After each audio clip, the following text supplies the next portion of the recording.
Hi Dee, how are you? Hey, Sandra, great. Probably have more energy than you do today after your big trip over the weekend. Yeah, it's been a little bit since we talked. Um, Yeah. how's everything been going? We met at Enrichment not that long ago in Nashville, Mm-hmm. Tennessee. Mm-hmm. Yeah. Things have been doing well.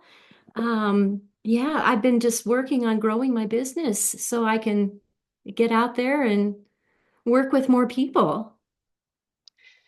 Yeah, and what did you think of Enrichment? That's the big financial coaches conference, the gathering of all the financial coaches for the year. Yeah, right. I love what I've gained, kind of on the soft side of coaching, like the quality of coaching, the internal things, that kind of thing is just really helpful on that, like how to make, what kinds of Yes. questions are best to ask or how to go about that, to draw out the most from people and kind of help them see themselves what they need to do. I mean, we guide them and we instruct and we educate, but to have that ability, that's our secret sauce as a coach is to be able to ask good questions to draw out things. Yeah. So, yeah, on that side of things, I think I get a lot of good um, training and ongoing development in that area. hmm Hmm. Yeah, Yes, and that's how we met through that financial coaches network, and we actually physically met in person at that conference. But to go a step backwards, I'm going to let you introduce yourself to the audience. oh, okay. Hi, Yeah. guys. Whoever's out there. I'm Dee Zimmerman, and I'm a financial coach. And I work primarily I've been coaching for almost 4 years now, and I have coached a variety of different ages, demographics, couples, singles, that kind of thing. Love them all. But I am focusing more on working with couples in their 40s and 50s. Um, and, um, you know, what I say to them is, I will help you. I mean, it's so many layers to this. It's so much more than this, but to help you get your finances in order so that Mhm. you can stop worrying about the future and you can do the things that you love. I think that's where Yeah. you connected because we really Yes. dissected that. Yes. And that's one thing that really drew me to you is we're talking about the concept of what does financial freedom really mean? You know, it's such Right. a fluffy, big thing that's out there, right? And it's Yeah. saying like people are like, I want to leave a legacy, I want generational wealth. But what do these Yeah. things really mean? And we're having an interesting discussion about what truly is financial freedom. And also, since you are close to, and your husband is retiring, and y'all are about to move into that next phase where Right. it's really close. It's right For there. him. Yeah. Yeah. Yeah. Yeah. Yeah. Um, right. I'm going to continue doing this, but he is moving into that phase. And I have been using the term financial freedom more now. I've been feeling hmm free to use that to use financial freedom more. I heard a coach once say, "What is that?" Yes. Almost suggesting that we shouldn't use that because it's too woo-woo or too fluffy, or and you said fluffy Mm. or something like that. Like, what does that mean for people? And I get that. I understand the point, but I'm going to push back on it. I understand the point that financial freedom can be a little bit like, yeah, what do you mean? Right? hmm So we have um we have a task to communicate that to people. Yes. And it can mean different things. And it can mean different things depending on where you're starting from. Because financial freedom, and we can get into this. I think you wanted to. Yeah, I mean, it can mean different things along the Yes. way. Yeah. Um, and then it can kind of mean different things to different people. Yeah. So yeah, I mean, we just throw it out there and leave it out there. people maybe are a little bit confused, but I think it's powerful. I use that terminology too, and I actually consider myself financially free because I have zero consumer debt. I'll have zero debt period in my Okay. life, right?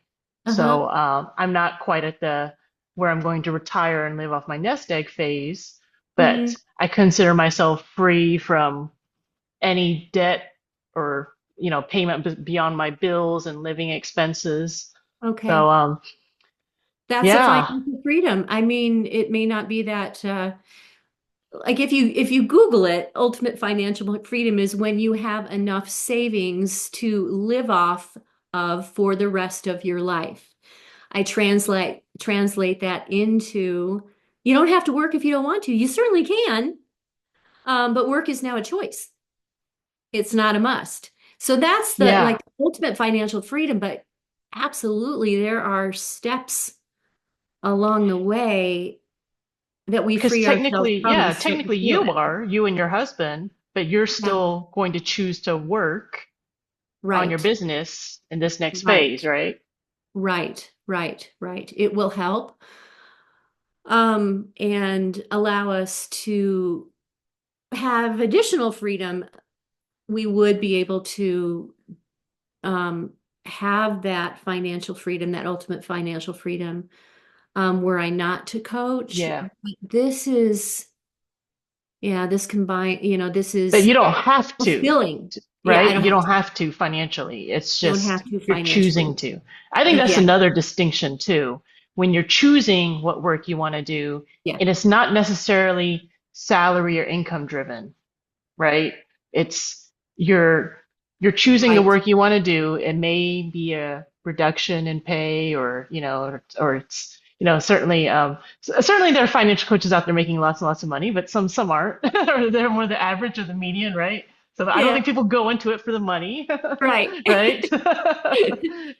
Yeah, yeah. So how do you think, because the thing is, it's so hard for people to live in the present, but then also be planning for the future. So how do you think you've balanced that, or help other people balance that? Right. Um, it can be overdone, it's like the needle can be too far this way, right? Where you're just Mm-hmm. Mm-hmm. not living in the moment so that you can have that future. If you just hold out financial freedom, like, in that Yeah, future, that thing you're trying to that's a little achieve. bit of the fire movement, a little bit. They're Yeah, very right. And extreme. Yeah. okay, all the more power to if you want to do that. But yeah, that is very extreme. Yeah. So yeah, there is a balance that has to be struck. Um, and I think that is a challenge that we face when we are working with our clients. Where is that? What is the balance for them? And it's so dependent on their current financial situation or where they're starting at Yes. when they're Hmm. working with us, right? Because a lot of times they're coming to us with absolutely no sense of financial freedom whatsoever. Because if you're absolutely buried in debt, Mm. you're not feeling freedom at all in the financial area, right? So you're not going to probably until you're out from underneath that Or burden. they think it's impossible, so Yeah, and then they that, stop yeah. even trying or thinking about it. Yeah, right, right. So I think in situations like that, I mean, it's you can't really strike a real balance. You have to really lean in hard to try to get that trajectory changed. Yeah, and I tell Mhm. people this, I kind of Yeah, started my personal finance journey. I call it late, but it's like 35 or so, right? But that's when it starts. even a decade of focus, less than a decade of focus can Yeah. entirely change everything. So it's really never too late. I don't know when you and your family went on kind of your own About financial the same. journey. Oh, around the same age, About really? the same. I Okay. think 38 maybe. Hmm. Was it one of you more gung ho than the other, or like both of y'all just dived in, or? We've been blessed. I um spearheaded it. I did. Um because this is an area that I enjoy. So I'm a bit of a money nerd. So Okay. Yeah. yeah, Not so shocking. not shocking, right? Heavy on the planning side, um, as far as money personality goes. But the reason I say I'm blessed is that um, we have always been on the same page about it. Oh, and then So even though about, he yeah, didn't take the leadership, yeah. we were able to work But I think together. that's common in a lot of couples. Yeah, that one does take Yeah. the leadership, or And at then the least other one in eventually enough comes input. along. Yeah, yeah, yeah. I find that too. Yeah. So I'm curious about how long were you into your journey when you felt like, oh, this is really going to happen. We're really making some progress. Yeah, you know, right. And I think that in itself is kind of a form of financial freedom when you know at least that you are on track. Hmm. So even if clients come to us and they're not burdened by a huge load of debt, they still often feel like they're not getting any progress towards their financial goals. They feel like they're not getting any traction. You know, like they wanted to save more. They wanted to save more for retirement. Where is it going? You know, I'm like at my peak of my earnings, and where the heck is it going? And so you know, even if they come to us with decent income and not a lot of debt, or maybe none at all, but they still feel really frustrated. And if they're in that kind of space, they're not feeling financial freedom. Because Right, they don't right. know. Yeah, they don't know. They don't have the confidence that they are doing what they need to do. And they might not be doing what they need to do because they need to give it more attention. They need to have a plan. Without a Hmm. plan, you don't make anything happen, you know, and things need to be worked out, you know, and understand what needs to be saved and where and so forth.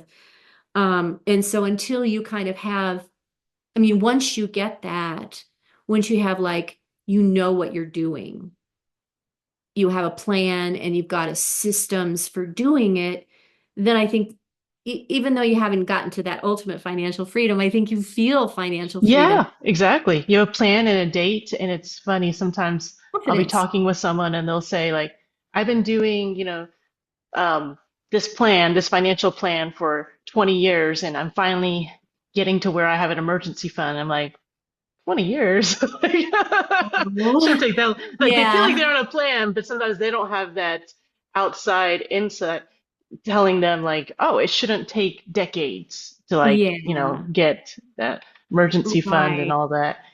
I Yeah. think, And I think I that's think where we along the really way, help.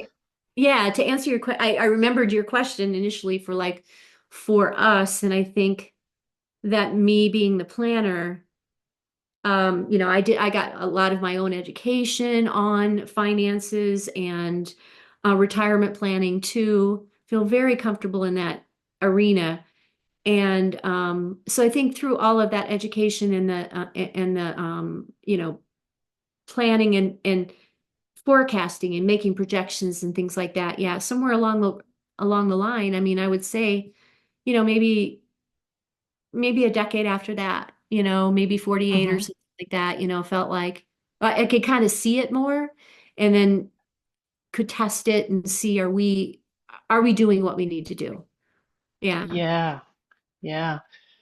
And what has made you so passionate about serving this niche of the couples 40s to Yeah. 50s? Yeah, tell us about that. I think it's really Yeah, interesting. right. Because when I initially approached coaching, I just, as long as they were a good fit personality and they were ready and teachable and stuff like that, I would work with them. But, and I still will, you know, if, we're really a good fit in for other reasons. Mm-hmm. But couples are okay. So 40s and 50s. I'll start with that. There's two reasons, layers, right? Couples Hmm. and then 40s and 50s. So, the 40s and 50s is an age that I absolutely love leaning into this age group because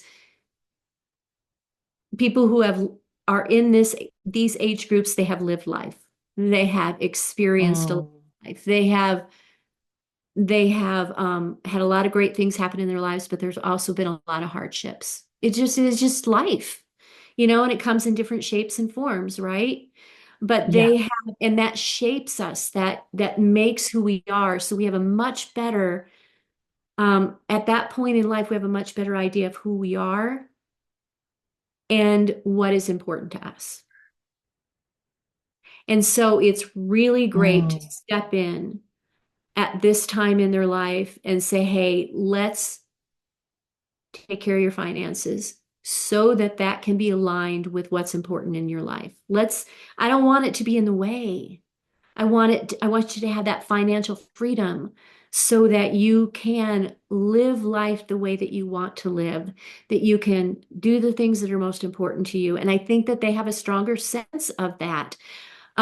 Sandra, I Mhm. kudos out to you, man. Article that you wrote about climbing the second mountain. Oh, yeah. Boom. Second mountain, that's what we're talking about. And thick life. I wrote those down because it was just so, wow, that really I need to resonated. send you the book. It's so good. Oh, okay. That really resonated with me. And so, yes, they're the second mountain. They've done the first mountain. They've gotten their Yes. jobs, careers going, they got their education, they moved on to the careers, maybe they bought their house, that kind of thing. They had had kids if we're talking about couples with that choose to have Yeah. children. Not all do, but but now they're on that second mountain Yeah. and yeah.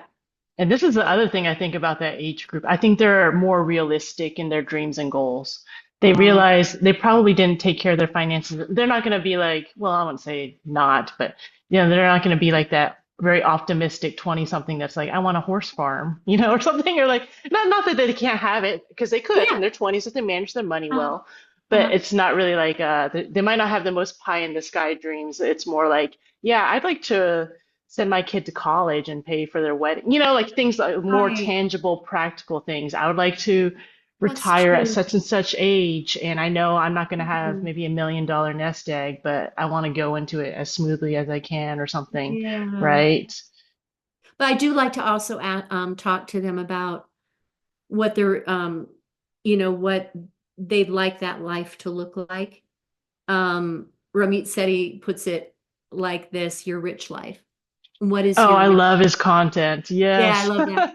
And so I'm gonna borrow that term from him. And so I like to sort of reawaken that in them, about, okay, now knowing who you are and what's important to you, what do Mhm. you want that rich life to look like? It's going to look different than it did when they were 20, most likely. It's going to, Right. Yeah. right, right. So And but they that's, probably know themselves so much better too, I right? know, And they're like, yes. this is what I really want, Yeah, that's and why I this is love that realistic. age.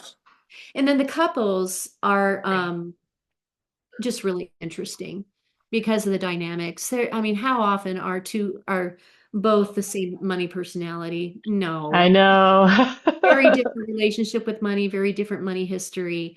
And so it makes it colorful. It's very challenging. It is challenging, but it's so needed. There's so many couples that fight whenever they talk about money. Yes. And if they can get past that and then they can come together as a team, it's even better than being alone because you're working together as a team and you're accountable to one another, and it's awesome if you can transform that and make it a really good partnership around money. Yes. And do you only coach couples if both of them show up? Or will you do them No, individually? Or how does it work? no, Or if one's one more no. Yeah, I mean, resistant? ideally, great to, yeah, I work with couples, but I mean, some situations the spouse refuses to. And I'm not going to turn away from that person who needs help. Mm, I do not. I will work with, I mean, of course, I push them to work together. And we try to, if I'm working with one person, I'll try to work with them with the sort of the goal that other person, that the spouse would come in and hmm. what we need to do to get to that point where they might feel comfortable. But sometimes, I mean, sometimes they need some help. And if their spouse won't participate, I at least want to help that one person. Does it go as well? Absolutely not. It won't go as well if you're not on the team. Right. It won't. I mean, you just know that going in. But I know there are some coaches that will not work if it's a married couple and one spouse won't participate, I know that that's fine because as coaches we get to choose who we work with. Um, Yeah, but absolutely. yeah, but I do want to be there for those people that need guidance and support Okay. regardless. Yeah, that's me. Do you have like an amazing coaching story that you're willing to share? Like some, Oh, yeah. um, I think the sweetest one recently is it's a married couple and the wife has ADHD. Okay. And I mean, that's not uncommon. Right. It does Yeah. present challenges around systems and following through on plans with your finances, and often causes spending behavior problems too. Because of that distraction, and I'm not 80, I don't struggle with that. So forgive me, those who are listening who have better words for it than I do. Um, but and impulsivity. Um, Oh, okay. so I think you have to, yeah, when you have people like, people um, with some additional challenges like that, you have to find some creative ways. And I guess that's why that came to my mind just when you asked me, Sandra, was because she has found I've worked with them for quite a long time, and we have done something very counterintuitive. I always encourage that a married couple combines their finances.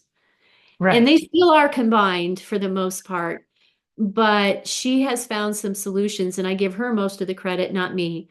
But maybe it'll make me an even better coach in the future with those that do struggle in that way. Because she has found some systems that are really working for her. And one is at the beginning of each paycheck she gets, their communication is great now. And they talk, Mm-hmm. and based on the size of her paycheck, because hers varies some, she's going to take care of X, Y, and Z because this is how big her paycheck is. And so she's going to pay for those things out of her own checking account that she opened up. Her paycheck Okay. goes into her own checking account. She needed the ownership. She Mm. needed to be accountable and responsible for whatever expenses they decide that she can take care of with her paycheck from her own checking account. She just couldn't manage the bigger picture.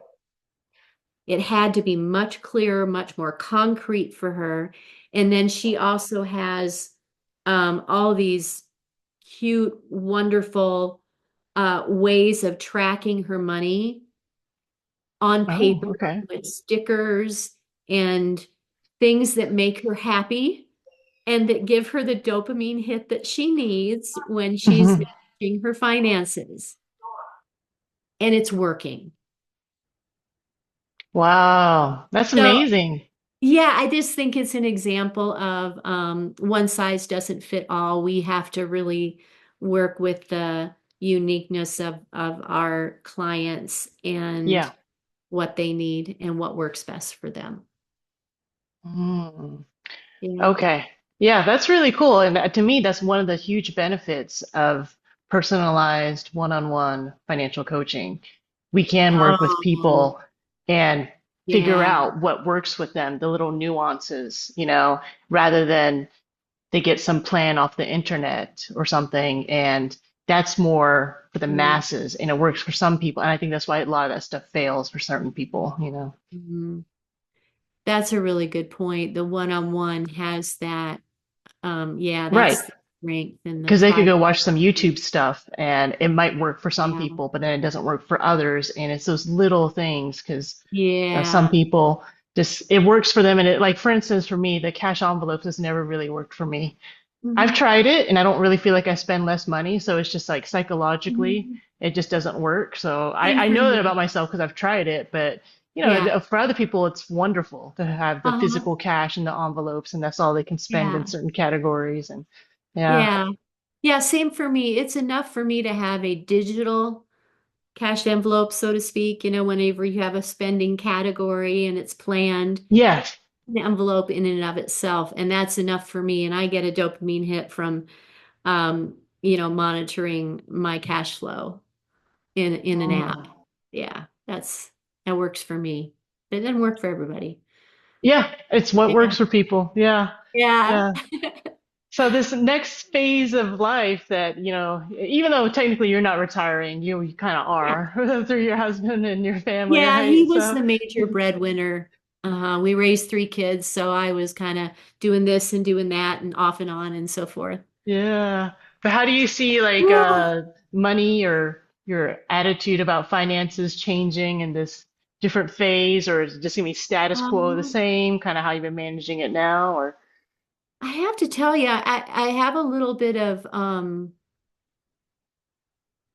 anxiety. I don't think fear. Like I said, there's a good degree yeah. of confidence, but I think that anyone who does learn to save and isn't an avoider of money, which I'm not. That's very common to have that sort of Hmm. personality where you avoid money. I think you're still going to have some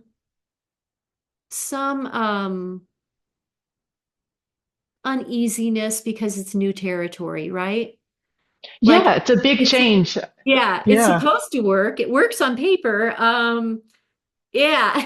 And then it really will change a lot because the paychecks, so to speak, that you get in retirement come from different sources.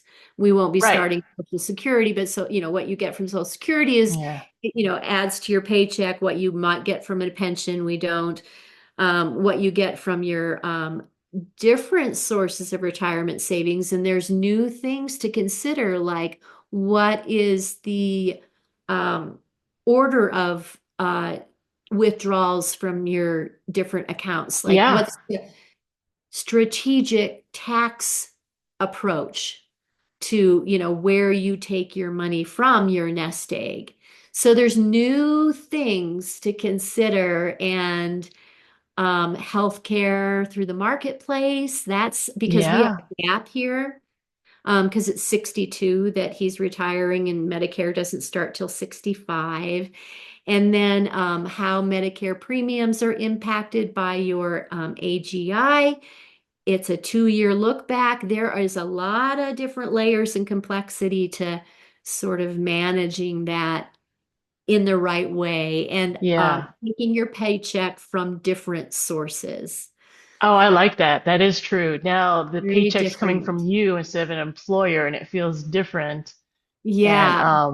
I think that is very, very real. You saying that there's some trepidation because it's a different phase, and Oh, that's a good you word. know, I was trying to find a good yeah, word. it's more like not like nervous or anxious. Like there's a little bit of trepidation, but Yeah. I think it's healthy and good to feel that because you're Mm. like, oh, I got my enrichment cup too, kind Oh, of fun. Snickers.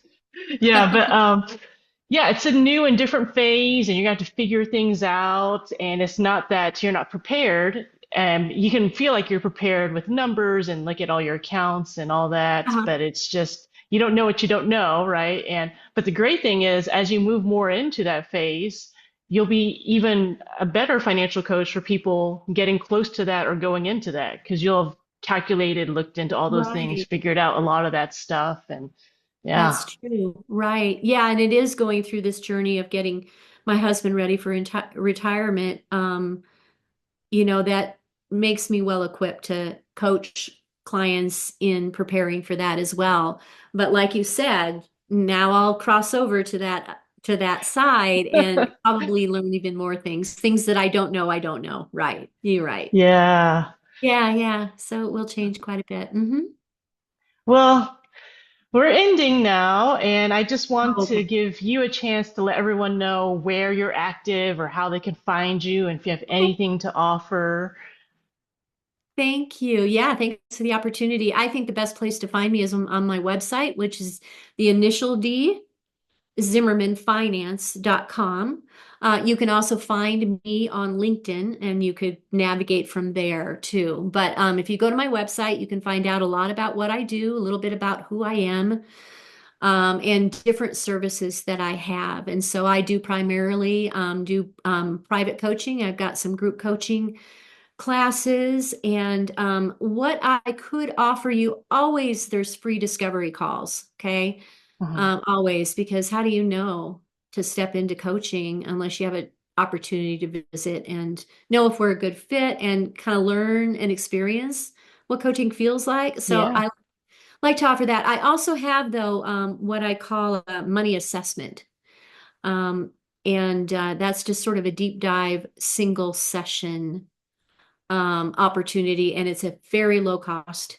And it just kind of gives you an opportunity to have another pair of eyes on your situation to see where you stand and what's standing in the way. Why are you stuck?